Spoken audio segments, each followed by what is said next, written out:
Hello, happy Friday, everybody, Happy Friday. and Hey. welcome to the back catalog listening party. My name is Mother Banjo, one of your hosts, My name is Anthony Ihrig, the other host. and today we have Chrissy and Isabel joining us from the band Sprig of That. Hello. Welcome. And Chrissy, where are you joining us from today? I am joining you from Minneapolis. All right, and then Isabel, you are on off-site somewhere. Yeah, I'm tuning in from Luck, Wisconsin, which is not too far from the Twin Cities, about an hour and a half. Excellent. North. And you're doing a fiddle camp while you're out there, or I'm something at the like that? the West Denmark Scandinavian Fiddle Camp this week. Excellent. Wonderful. Well, can't wait to dig into some of your varying musical influences today on today's episode. But first things first, it is Friday. It's happy hour. And Alan is joining us, one of our regulars from Cheers, Texas. Alan. He has his gin and tonic. He says it might not last. Well, you know what? You can take us with you to the kitchen and refill whenever you need to. Yes. Hi, Connie. A beautiful Hey, day in Connie. Richfield. And it is in South Minneapolis as well. Hi, Joe. Slurping today, Jim. Yeah, man. I think everyone's wanting going the to town. drinks. I mean, Alan said his gin and tonic's going fast. Joe's slurping the John Prine, his vodka and ginger ale. And then Anne from Finland, Minnesota, joining us. Hey, and I, of course, am in South Minneapolis. And today I have a Paloma, Ooh. which is, it's tequila and grapefruit and lime and soda. It's delicious. Very refreshing. That Sounds tasty. Great. It's Yeah. like a perfect summer drink. Mm-hmm. Yeah. It's great. So, Tony, what are you drinking? Well, I bet you could guess.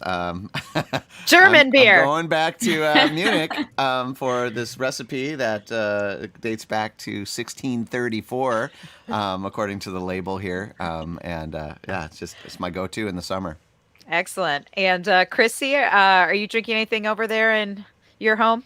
I'm on my second iced coffee, so I'm getting a little crazy. We'll see what happens when that Right. drink goes down. I'm going to talk really fast. And Isabel, what are you enjoying anything from your headquarters in Luck, Wisconsin?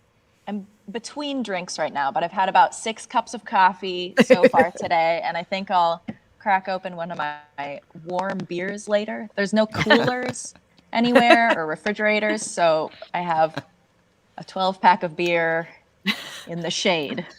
Just And going. crossing your fingers, yeah. Luckily, it's not too hot today. Cheryl joining us from Cross Lake. A lot of folks, it looks like, are up north this weekend. Chris will be beering up shortly. Yep. It seems like that's the consensus this week. Yeah, It's it's like the late summer vibes here. exactly. Warm beer out by the tree, and Well, we are excited to be, Tony and I are excited to be back in our home studios because last weekend we had a lot of adventures. We are out at the Minnesota Bluegrass August Festival. We did a live taping with Valerie Smith, and then we did hosted a live best of show from the hillside at the campgrounds. And it was an Yes, adventure, but it was was. so much fun. And thank you all for those of you who joined us in person for the live taping, as well as those who tuned in. We had a great time. But it's a lot easier to know your tech is a little more reliable when you're at home. So right. thank you for joining us wherever you might be. And we're excited about today's episode. Sprig of That, one of my favorite bands in the Twin Cities. I know, Tony, you just got to play with these guys pretty recently. Yeah, I've been lurking in the shadows as a fan for a while, just because I just love the instrumentation, and I love like the way you kind of deconstruct different styles and put it back together, and all the folks out there listening are gonna hear that on the album today. And just for folks who aren't familiar, we have fiddle, we have guitar, and we have tabla percussion, and it's just a really interesting mix. And we had a great show over at the Ice House in Minneapolis, and it was maybe my first indoor show, and I don't know how long, so it was very special. Excellent. Mhm. Well, for folks who maybe aren't familiar with your music, maybe you can give a little background about how you came together, and also about your third member, because I know we only have 2 of the 3 members. So maybe you could give a little background about what led up to the making of the record we're going to talk about today. Sure. So our third member is Ilan Blanc, who plays guitar. He and I met in college at Lawrence University and jammed a bit. And then we met Chrissy through a mutual friend. She had gone to this global musician workshop with a friend of ours. And so we knew that Chrissy was in the Twin Cities. So when Ilan and I both independently moved to the Twin Cities, we were like, hey, Chrissy, how's it going, Chrissy? We really wanted to be friends with Chrissy. I thought she was very I really cool. wanted to be friends with them too, so it worked out. And then like Ilan and I jammed a little bit, but then Chrissy like messaged us on Facebook. I was like, hey, do you guys want to jam sometime? And we were like, yes, we do. So we played a few tunes and it just felt really fun and organic. And I think we all had been kind of dabbling in string band music world and kind of trying to get into some more folk traditions. So it's kind of a fun, but none of us are like, none of us came from that tradition. So it's been kind of fun to just like dabble in all sorts of stuff, whatever we come up with. We're, I think, lucky that we don't have a tradition that people expect us to play exactly with our instrumentation. So we can kind of do whatever we want. That's cool. Yeah. Yeah, I do think that's a good like point of our band is that like people always see the instrumentation and they're like, what is that gonna sound like though? And we're like, come find out. I know I've kind of loosely called you a string band for lack of a better term, but I'm like, it's not what people expect in a string band. I mean, there's 2 stringed instruments and percussion. And so, yeah, how do you describe yourselves? Oh, we've had this conversation many times. Many band meetings, right? I think, oh my gosh, what do our cards say? Our cards, I think, say, go ahead. Oh, yeah, we've, tossed around progressive folk or acoustic folk. There are some other bands we've looked at bios of bands we look up to, like the Punch Brothers or now I'm forgetting. What's that one with Aoife and Brittany Haas that Rashad Eggleston used to be in? Crooked Still. Crooked Still. Crooked Still, yeah. Oh, yeah. I think their bio said like chamber grass or something. So I don't know, somewhere in that realm. It's flexible, I guess, and like depending on like the audience that you're trying to describe it to as well, like where we're playing and what we're doing, we're like, well, we're kind of like this, or well, we're also kind of like this. So we do a little bit of picking and choosing that way. A sprig of this and a sprig of that. Right. Exactly. That's in our name. I really do feel like there is, like people will hear that, I guess, when they listen, but there is something, the name is very interesting, but it does have this idea of growth coming from somewhere. Different shoots. Yeah, somewhere. So it's something else. It's an other thing. It's that. And I think that's really cool. Well, let's give the folks a little maybe taste of the music since rather than us try and not very well describe it, we'll let the music speak for itself. By the way, this album we're going to revisit today was your first release. Came out in 2019, self-titled, Sprig of That. And it's an EP, so it's shorter. So we're going to hear most or all of the songs today. So this is kind of exciting here on Back Catalog. We don't often only get to hear a small sampling. But this first track is the first track, Carefree 23. Is there anything you want to say about it before we dig in? Let you talk about it afterwards. Yeah. Well, why don't we just take a listen then, we'll talk about it afterwards. We'll let the music do the talking here. This is Sprig of That, Carefree 23 on the Back Catalog Listening Party.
Sprig of That here on the back catalog listening party with the track that opens up their 2019 self-titled release, Carefree 23. And yeah, I feel like that song is such a great way to introduce this band because I feel like it has so many different things going on in it and all so many different influences. Like it starts with that kind of more classical sounding violin, and then it just goes into some crazy rhythms where you're like, what's it doing? What's it doing? And then it just all breaks open and with the guitar and tabla.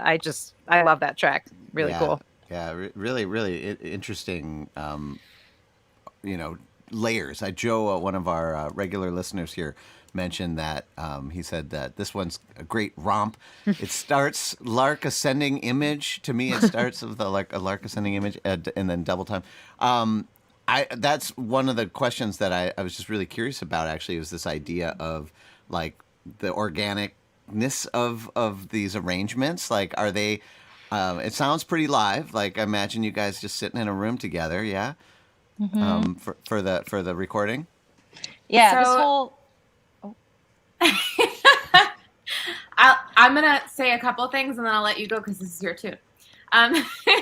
So this whole album, or this whole EP, we recorded in one room, and then the next day we did a video shoot, and we were like really struggling specifically with the violin sound on that first day because it was like a smaller room that we were recording in, and violin we were discovering needs a big room to really sing. And so we went like downstairs in the same building to this like really open live room, and we did these video recordings, and we did it for 3 of the tracks. And then we were like, this sounds great. Should we just re-record the other 2 tracks? So that's what we ended up doing. So like we didn't even really use anything that we had recorded the first day. We just did it all in this like kind of open live concrete room. Cool. Yeah. yeah, a lot of windows. So yeah, we have a couple videos from 3 of the tracks from this album, and that's like, those are the same tracks as that are on the album. But yeah, that tune, Carefree 23, I wrote the first year I got to Minneapolis. I had just graduated from college. I was kind of like stressed about what I was doing with my life, feeling a little, didn't quite know what was going on. But then I was like, you know what? It's okay. I'll figure it out. So I was 23. That was Carefree 23 was just like, trying to like be okay with not having a total solid plan. Yeah, and that beginning, I brought the fiddle tune to Sprig, but then the beginning, I think Chrissy or Elon had said, oh, maybe you should do like a solo violin intro. And I had just learned for my recital the previous year, I had learned Fratres by Arvo Part, which has like a lot of that. It's called bariolage when you do the cross all the strings. It sounded like there was like 3 other violin players at the same time. That was really amazing technique. So that's what's going on there? Yeah, so you're just kind of like bouncing across all 4 strings at once. So I was kind of inspired by that piece. Yeah. I love that moment. It's just like every time we play that tune, and you start out with like that whole bariolage solo, I just feel like everything just like settles. It feels like such a grounding moment. And I feel like it just like everybody is just like drawn into what you're doing. It's so fun. And I feel it's like fun to play. And I feel like opening up the show with that track is perfect in terms of like lowering our blood pressure from a crazy week. And it sounds like a lot of us had that kind of week. So I feel like, yeah, it's just like, okay, all I have to do is listen to this music and enjoy it with all of you. And I love the arrangements are so interesting. And obviously, Isabel, you said you wrote the tune. When you bring it to the band, do you just jam on it, or how do you come up, especially with those rhythms and all the different time signatures? Does that just happen organically, or is it more like, oh, we should do this here? I think it's both. Like if we have kind of a tune that has a melody but not a specific arrangement, we just jam on it for a long time and maybe record it and listen back and just try different things.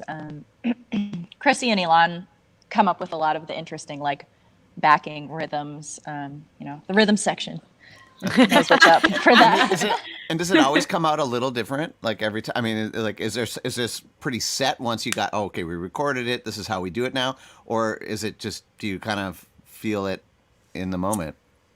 I would say the arrangements are, I would say, more on the set side, and what we do where. But, like, I think the energy has a lot of room to shift. Mm-hmm. So when we play this and we've been playing it regularly, it feels pretty different from when we haven't played it in a while. It feels a little fresher when we haven't played it in a while. So I guess in that way it does feel flexible, but usually we're pretty set on arrangements, I would say. Cool. Yeah. And Alex asks Chrissy, how did you get into the tabla? Really beautiful dimension. And I agree. I think, why haven't we heard more music with tabla, violin, and guitar? Because it sounds so much, the tablas have such a singing, and not just the movement, but again, the tones of the drums are so beautiful and round, and it kind of grounds that, higher violin sound. Yeah, definitely. So I got into tabla because I was a percussion major in college, and I went to Northern Illinois University, and they have a lot of different global music ensembles going on there. It's like one of the only places in the country you can major in steel pan. So I was also involved in the steel band and did a lot of that. Sweet. But I started playing my sophomore year and had a really just not a great year. And that whole next summer, I just sat in my parents' house. I didn't really see any friends, and I just napped and I practiced and watched videos. And so it was very much like a healing process for me. And so then after that summer, I was like, hey, I'm okay at this. And so then I kept playing. And then I moved to Minneapolis for graduate school. And then once I was done with graduate school in percussion, I was like, you know what? I kind of just want to play tabla. So I kept studying, and I wrote a few grants to go back to India to continue studying.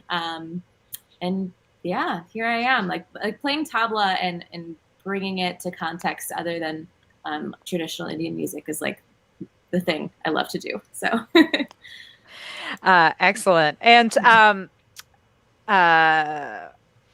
brain lapse. I remember what I was going to say. So, obviously you have this broader percussion background. Have you ever thought about bringing the steel drum into Sprig of That, or one of these other percussion instruments? Or is it now it's I can't imagine any other instrument with this band?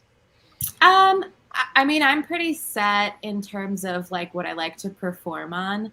I've kind of committed myself to playing tabla more or less. I had a band, it was a percussion band called Matra a few years ago that I played.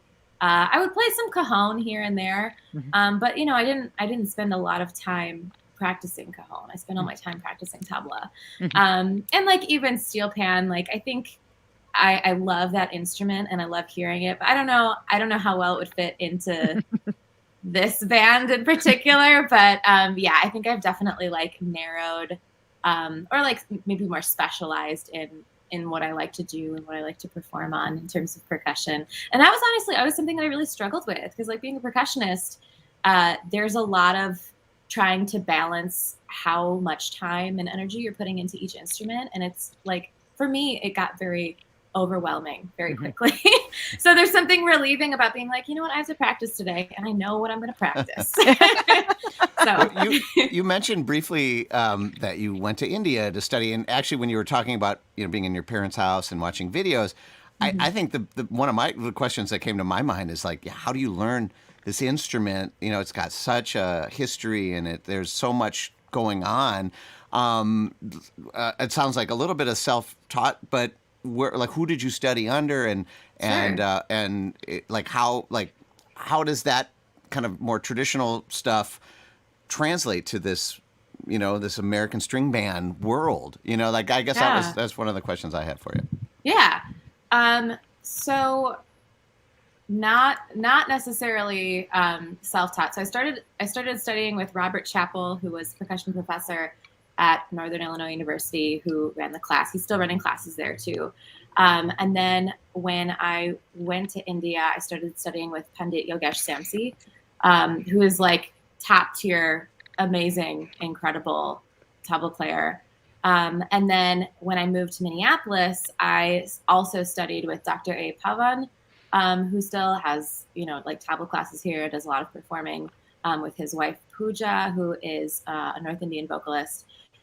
And then I've also done some lessons here and there with Thai Burho. So it's been a lot more like mix and match than you would traditionally do when you're learning tabla. Like normally it's like there's you choose like a teacher, and that's kind of like your main teacher for You're life. Like an apprentice kind of relationship. And so I would say like my primary teacher has been Pandit Yogesh Samsi, but I've definitely like, worked with other teachers and tried a little bit of this and a little bit of that. And then how that translates to other music is like, there's like kind of two sides of my brain that I've kind of always try to like intermingle a little bit. There's like the side that's the percussionist that's like really into counting, really into like being in the rhythm section and like understanding my role that way in terms of like what needs to happen in the musical style that I'm playing. And then there's the side that's like, okay, this is like my traditional tabla training. How can I like merge these two things together and kind of like use these sounds to mimic these ideas or these ideas to fit into these sounds? So that's kind of like the challenge that I'm called to most often. Cool. Yeah. Blazing trails. Yeah.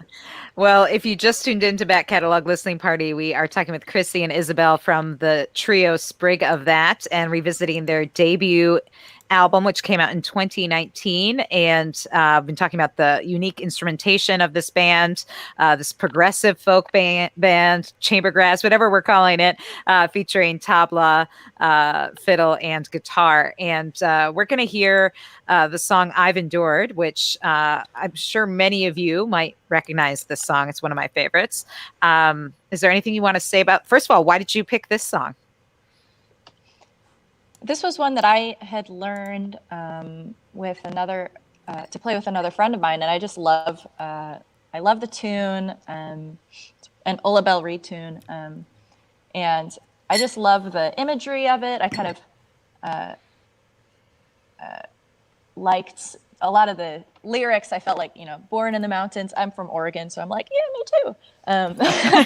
So I don't know. I felt like my song a little bit, so I brought it to this group, but of course we can't really play anything normally like how other people might. So it's I don't think I think most people play it a little more upbeat, with banjo, and we don't.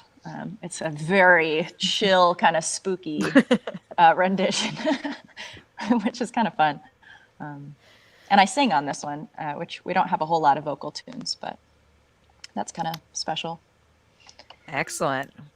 All right. Well, let's give it a listen. This is Sprig of That, I've Endured, here on the Back Catalog Listening Party.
How long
couldn't blow the song.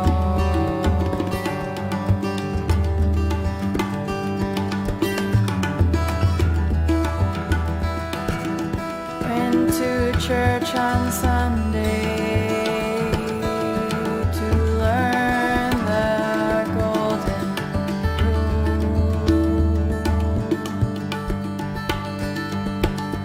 I've endured, I've endured.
How long must one Sprig of That with the Ola Bell Reed to it. A really interesting take on that from Sprig of That's 2019 release, which we are revisiting today on the back catalog listening party. And wow. Okay. So for those of you who have not heard this song before, it's usually done, at least I often hear it done as a much faster kind of bluegrass song. I've heard lots of arrangements done lots of ways. I've never heard it this slow and meditative though as this version, which I love, and I like that it somehow kind of captures Ola Bell Reed's like the original recording. The lyric, if you hear it, yeah. Well, but if you hear it, it's like there's a sparseness to that, like her version that's gotten, people have taken that and run with it and kind of polished it up. But there's this rawness of the original version. We'll have to put that in the show notes for people to hear that I can hear in this too. Like you can almost hear the the pain and the heartache. Yeah, it leans into the weariness of the song as opposed to the triumphant, enduring part of the song, which I think some people Yeah. lean into that part. Yeah, Um, yeah. and I was thinking, even before Alan made a comment about Paul Winter, he said very Paul Winter with way fewer instruments. And I was thinking, even before he said that, that the tabla, especially in the beginning, it sounded like mountain echoes or something to me. It had this very nature feel to it, which again is what Paul Winter is all about, right? Is kind of mimicking these and using nature sounds in his music. And I was wondering how much, if that was just what you naturally did on the tabla, Chrissy, or was this kind of a more conscious choice to again have those earthy sounds on this recording? Yeah, I think that I got lucky in terms of like tabla just naturally sounds like pretty organic, which is like one of the things I love about it. It's like I'm like hitting some stuff with my hands. Like, so by nature, it's already got some like very like grounded, earthy ideas. But I did do a little bit of like trying to represent the imagery, especially when they're talking about like the thunder and the lightning. And actually, we did the class notes program through Minnesota Public Radio, and this is one of the tunes that we took around and performed for like tons of elementary school students across the state of Minnesota. And we like pointed out like this is the lightning because it's like sharp and bright, and this is the thunder because it's like low and rolling. So in this recording, it wasn't like quite that obvious. I was trying to like, be a little subtle, but yeah, definitely like thinking about some of that imagery. And this is actually one of the tunes that we don't have like an arrangement for. And I love like just listening to this. I'm like, wow, I don't even remember the last time that I listened to this recording of this tune. And I think one of the things I love about it is that it's just like, we're just kind of like floating and not really committed to a time signature feel. So it's kind of like we're just like feeling out the subdivisions. And then like even in Isabel's, like the way that she like breaks up like the different vocal, like lyrical moments is like a little bit different every time and a little bit different in each phrase to kind of like highlight some of those changes. So yeah, this is definitely one where it's like, let's see what happens and hope the moments line up. Well, I it's funny you say about Isabel's vocal, like it again, and not following a specific time signature, because it actually reminded me more of like chant almost, like that kind of sort of flowing sound or that kind of plain song kind of vibe. I don't know. It was, yeah, to me, it was very like meditative. Like, I'm like, now I just want to sit alone on a mountain.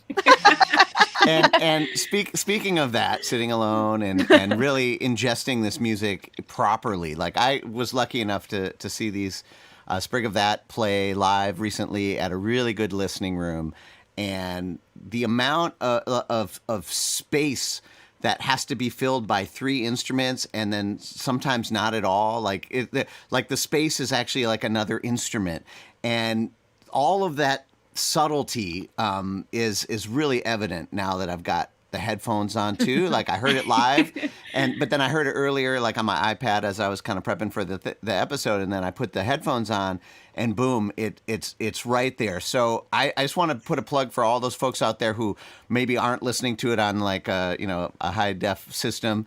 You should go over to their Bandcamp page and just download the high resolution files and put on a nice pair of headphones or get some nice speakers and just, put it in stereo field. Joe, one of our regulars here, was commenting on like the kind of the bassy sounds in the tabla.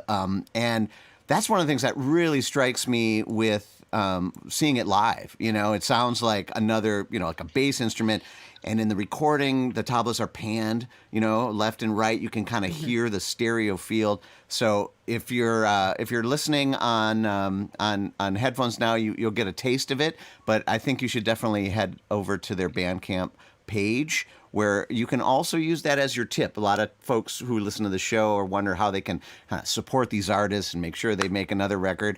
Well, you can go to sprigofThat.bandcamp.com and you can purchase one of their albums, and Bandcamp has a great feature where you can pay what you want. So, you could buy the CD and just throw in an extra $100, and I'm sure they would really appreciate that. The music is worth it, folks. So that's all I'm gonna say.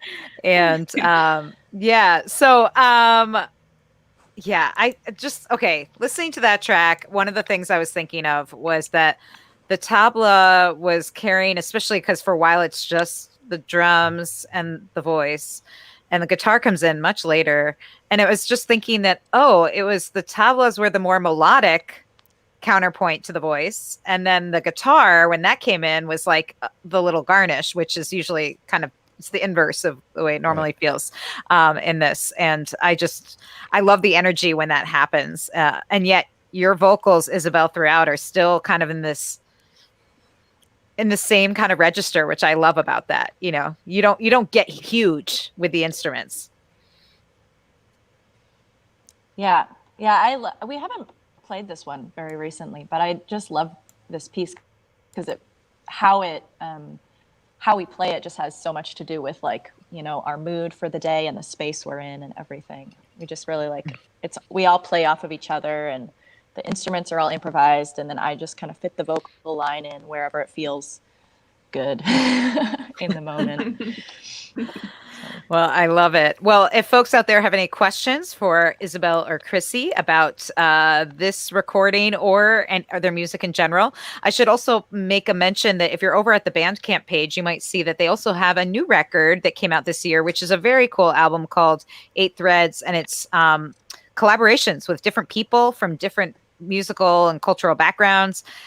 So if you like this and just unexpected music, I'd recommend the 8 Threads. It's really a cool project. And they did some podcast episodes with each of their collaborators too, which you can check out on their website. So very cool. Well, let's see how much more we can fit in before the end of today's show. So the next track is Certain Mornings. And is there anything you want to say about this before we dig in? This is the first original tune we ever played together. And Ilan is Blanc this one of wrote yours, it. or? Yeah, Ilan, the guitarist, wrote this one. Yeah. All right. Well, let's give it a listen. This is Sprig of That, Certain Mornings, here on the Back Catalog Listening Party.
Sprig of That with Certain Mornings from their 2019 self-titled album, which we are revisiting today with two of the members of this band, Isabel and Chrissy. And that song I think is one of the ones you have a video for, right? It is. Yeah. Excellent. So, and was this the video from the actual recording then? Yes. That's great. So you can Yeah. actually see what you just heard. We'll put links to those videos in the show notes on our website, backcataloglisteningparty.com. yes. And folks loving that out there, and we're loving it here. And if you love it, then you can throw some tips their way on PayPal, and of course also buy the album on Bandcamp as well. And we have a question from Chris. They're not the same, but have you listened to Bella, Edgar, and Zakir for ideas? Very much so.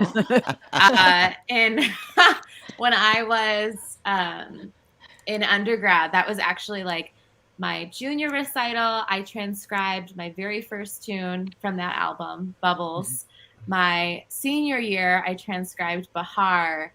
And that was like a pivotal album in my life. Like that was what made me realize, like, oh, I can make cool stuff with Tabla. Do you want to explain? You want to explain to the folks who maybe aren't familiar with Bela Fleck and Edgar Meyer and Zakir Hussain who they are and what that album was? Because I think that people would be very interested in that. Sure. Well, I feel like the thing that all three of those artists have in common is that nobody plays like them on their instruments. Bela has done so much with just interesting different time signatures and sounds and drawing from music all over the world. And also plays bluegrass, but really just kind of dabbles in a little bit of everything and does it so incredibly gorgeously. And then this Bela Fleck, and then Edgar Meyer is a bassist, and just a really lyrical bassist, I would say. Nobody plays like him. And then Zakir Hussain is the guy. If you know any tabla players, he's probably the one that you know. And he's like the Yo-Yo Ma of tabla, kind of. Exactly. Very much, yeah. And so, yeah, I mean, so much of what I've listened to, as a percussionist and as a tabla player, has been stuff that Zakir has made, just because he's the main guy who does things outside of classical Hindustani music. And so he's been that album was just such it just exploded my brain. And continues to every time I listen to it. I'm still sitting and practicing and transcribing stuff from that album. It's amazing. Another recommendation I would make is Making Music, which is probably another album that was like that for me. But the album with Bela, Edgar, and Zakir is called The Melody of Rhythm. And we will also link to that in the show notes. And I will say, I saw the three of them at the Guthrie Theater several years ago, and it was and I've seen Bela Fleck play in many formats, and Edgar Meyer for that matter, but I'd never seen Zakir play, and that combo might have been one of the most magical things I'd ever seen, and it was on a theater backdrop because they were doing some play over the weekend. The concert was on a Monday, so they had this crazy Victorian stage setup behind them, and it was just kind of magical and strange in all the best ways. But yeah, I think it's what their music is, right? Oh my gosh, absolutely. I actually drove to Chicago a couple years ago just to see a concert of them, and they were playing with Rakesh Chauresia. And Zakir had also made this Making Music album that I was saying was the other influential album of my life, with his father, Hari Prasad Chauresia. And so they did stuff from both Melody of Rhythm and Making Music. It was the most amazing concert. I got to see it at Symphony Center. It was incredible. And then I turned around the next day and drove back to Minneapolis. So it was a long drive for a concert, but absolutely worth it. Yeah. So Isabel, now I want to ask you, do you have any sort of album or concert experience that kind of exploded your musical brain when you started playing music and kind of shifted your trajectory?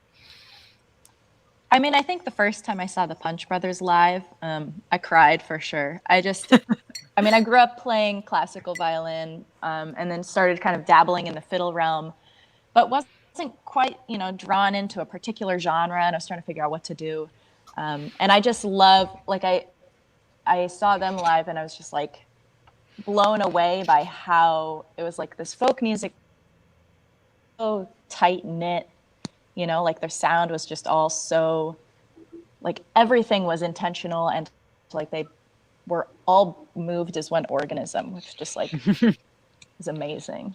So Yeah. I love them, and I also I'm really inspired by Hawktail, Brittany Haas and great Paul band. Coert, and Jordan Tice and Dominic Leslie. I think they also just really, I don't know, they like, their musicality is just like mind blowing. I worked like as a chamber music ensemble kind of, but like in folk realms. I don't know, I love it.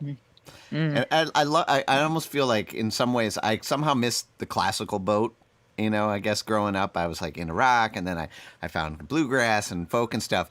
But I think some of the qualities of classical music that people love, like I finally found in bands like that, like Punch Brothers and some of Bela Fleck's recordings and Hawktail. And, it's like there's these other elements, especially instrumental music, which isn't necessarily a mainstream thing, but I feel like bands like that are bringing it closer to the mainstream. And in fact, bands like you, who are out there in the clubs and at the festivals. We know you're going to be at Boats and Bluegrass coming up here in Minnesota in September, and like bringing this kind of instrumental music and this intentionality to the masses. And for that, we thank you.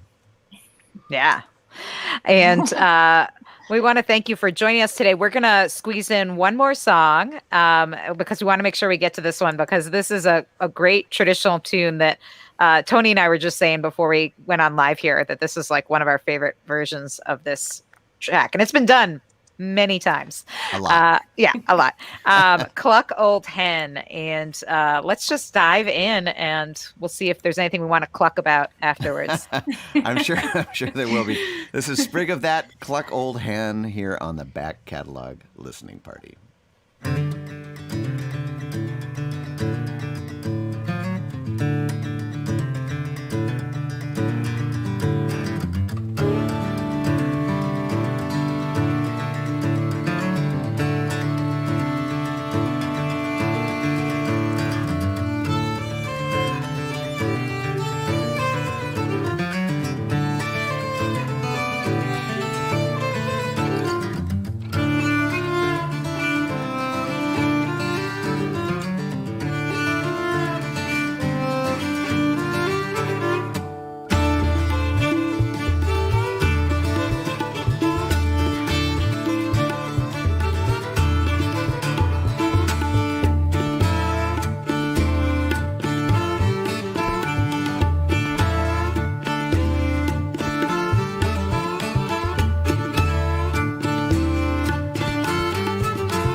I love that. Yes. That one yes. gets the applause. It does. You know, Doesn't always happen, but I love It had that to happen. it ends with that headbanger. Both Tony and I were like, dun, Well, dun, dun. that was like some electric guitar stuff Yeah, it going on felt the like a fiddle heavy right metal there. thing. That Yeah, was it was that was good. really rocking. I love that version. It was That's really good.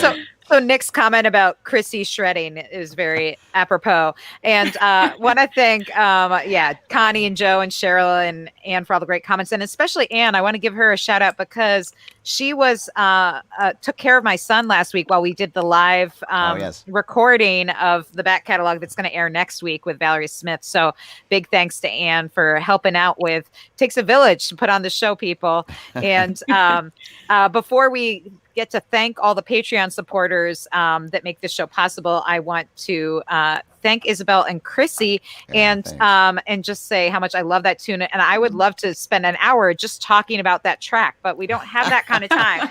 But is there any one thing you want to say about it though that we might not know? No. I don't think so. Thank you so Go to much for Bandcamp having and us. purchase the record. Yeah, buy the album. And I would also just say, since Ilan couldn't join us, the guitarist, I just want to publicly say how great his guitar playing is on that track. There's so much going on in it. So, so kudos to him. So really, really great stuff. Yeah. Fantastic band. Thank you both for being here. Appreciate your time. And for all those out there who haven't, this is your first taste, definitely check out that link. Go to Bandcamp and purchase both that and their 8 Threads album. And remember, you can pay what you want. So just saying. Yeah. And if you liked this episode, then like it on YouTube, give it the thumbs up, and have the bots direct more Sprig of That music out into the world. And you can subscribe to our YouTube channel to get notified of future episodes where we do this every Friday at 4 p.m. Central, whether we're at a bluegrass festival or at our home studios. We bring you music and conversation.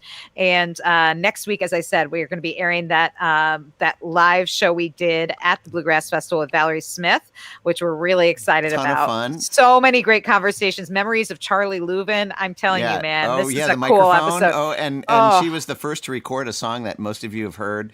I had no idea about that. That was really interesting. So that will be next week. And this week, again, we want to thank all the Patreon supporters that make the show possible. They support this show with monthly donations and get to enjoy cool perks. So like after parties and special online concerts. So we want to thank Penny, Ann, Alinda, Bevan, Connie, Vaughn, Alan, Chris, Alex, Becky, Galen, Peggy, Joe, Jim, Beverly, John, Fred, Tim, Sarah, David, Jocelyn, and Court, and maybe you.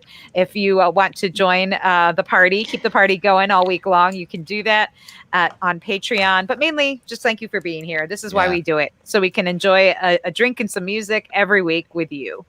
Yeah. And thanks again to Sprig of That for joining us today. Thanks so much This has for been having us. such a It's so special fun. Thank you. episode, and we hope that maybe the 8 Threads we can revisit that once it's been out in the world longer, and that'll be part of the back catalog. And we know you're working on a new record, so we can't wait to see you all again.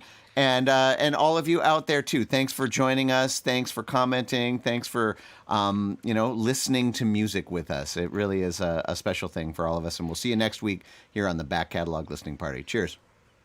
Have a good Thanks so weekend. much for having us.